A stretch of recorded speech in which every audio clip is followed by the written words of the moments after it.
So to start replacing the rear shock, you want to first spray it with rust penetrant because it's most likely going to be rusty. I sprayed it up there and I sprayed it down here. I'm going to start by removing the bottom nut and bolt.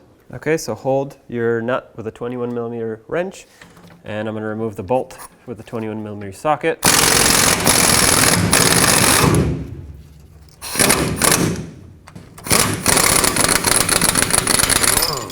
Once that's done, you want to move up to the top bolt. That's also a 21mm, but the nut on that side is welded to the frame, so you don't have to worry about holding it. Just remove the bolt.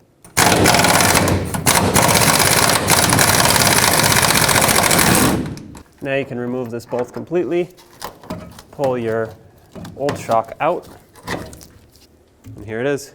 Now when you get your brand new shock, this is what it's going to look like. In the package, it's going to come strapped down.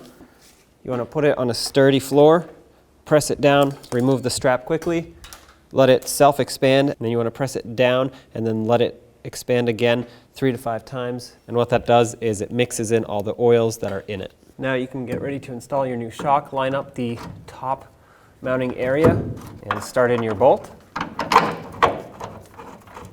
Start it on a few threads. That way you know you're safe. Now you can let go, put it in on the bottom as well. Start in your bolt. If your differential is too low now, you can use something like this to raise it. If you're on the floor and you don't have a pole jack, you can just use a jack and just slightly jack up your differential until your hole lines up.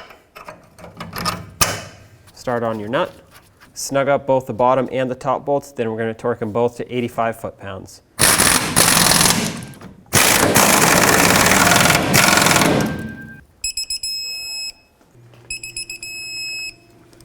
Now do the same thing to the other side.